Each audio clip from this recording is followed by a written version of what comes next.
Outside the magazines produced by national radio societies, there's not too many devoted to amateur radio that are left commercially available. In the UK, there's Practical Wireless, and in the US, there's CQ. What's replaced them? Well, in a lot of cases, it's ham radio podcasts and video shows. They might come out every week, every month, or irregularly. Often they're hosted by between 2 and 4 guys and seek listener support through Patreon-type sponsorship or commercial advertisers. They're very different to my videos. Whereas I produce one video per topic and an average length of 5 to 10 minutes, these shows may cover several topics and go for an hour, if not 90 minutes in duration.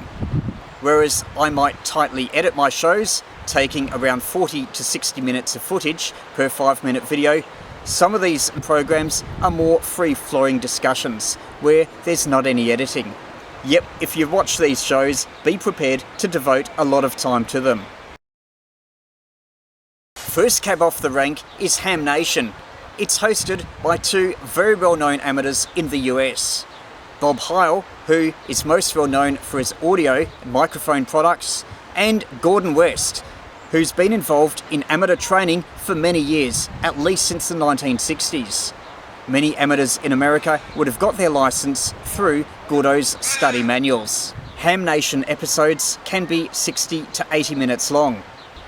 They often include a lot of cutaway footage of events and various facets of amateur radio. Ham Nation covers a diverse range of topics, from the general interest to the technical. One of the latter includes a recent project where you're building a 1930s or 40s transmitter on a bit of wood, and some people have even made contacts with them. Also from the US is Ham Radio Now.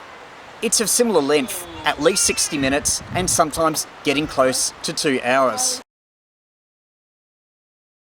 It has been hosted by Gary Pearce and David Goldenberg. The show has been particularly valuable in covering aspects of amateur radio journalism that other programs have not covered. For instance, it's tackled issues dealing with the American Radio Relay League and the accountability of its board. If we don't have well-run and accountable national organisations, then the quality of our representation declines. So it's important that they be run well and in the interests of all amateurs. I should mention that Ham Radio Now is changing, with Gary retiring and David taking over. For information on this program and all the others I mention, I'll include links below, so you can look them up and have a view for yourself. Hailing from the UK is Vtx Factor. This show is probably the most professionally produced of the lot, and definitely the most tightly edited. There's no aimless banter or waste of time. It gets straight into it. If there is one show that I had to recommend to prospective amateurs or the general public, then it would be Vtx Factor. A show that's been going for ages, maybe 12 or 13 years, is Amateur Logic. One of its hosts is an Australian, Peter VK3YE. Other hosts include Emil Deardine, George Thomas and Tommy Martin. Amateur Logic is mainly a general interest amateur radio program, but just recently there's also some tutorials that should particularly be useful for those studying or upgrading their license.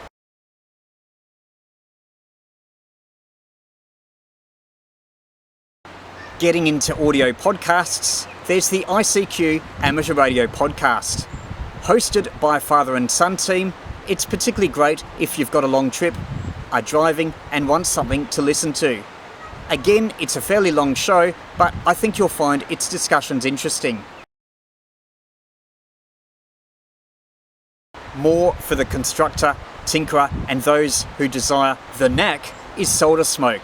Hosted by Bill Muir and Pete Giuliano, it's been going for years and is definitely recommended listening. Popular topics have included crystal control transmitters, simple receivers, DDS VFOs, tribal knowledge, all the things that often aren't in the book but you learn from experience, and much more. There's been particularly good coverage of the Vtx and now the micro Vtx transceivers from India. If you are most interested in the people that make amateur radio what it is today, you can't go past QSO Today by Eric Guth for Z1UG. It's an audio podcast that comprises extended interviews with well-known amateurs from around the world. Again, a link to this is below. I should also mention another show but dedicated to the beginner to amateur radio. Called Foundations of Amateur Radio, it's a series of podcasts. They're fairly short, only about 3 or 4 minutes long. It's produced by Onno Benchop, VK3YE. Foundations of Amateur Radio podcasts are also available in written form as a series of ebooks available via Amazon. Now, I haven't yet covered the news shows. These are typically put out by national radio societies and clubs. Probably the best thing would be to look up your National Radio Society's website. Bulletins are produced by organisations like the ARRL, RSGB, WIA, NZART, and no doubt many others. There's also some independent news shows such as News West in Western Australia and Amateur Radio Newsline in the United States. It's good to listen to a range of them to get a broad perspective. This has been our look at just some of the amateur radio podcasts and magazine-style shows there are around. Investigate them. There's links just below where you can click on them and have a watch or a listen to see which is more your favourite. If that's not too much information, or you want to know about a particular topic, maybe one of the VK3YE books could help. There's 4 titles: Minimum QRP for low power amateur radio, Hand-carried QRP antennas for portable antennas, 99 things you can do with amateur radio, various facets of amateur radio explained for the beginner, and Getting Back into Amateur Radio, a book for returning hams.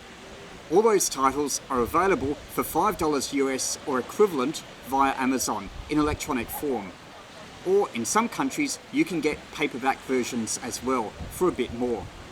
For more information, visit my website vk3ye.com or search their titles in Amazon.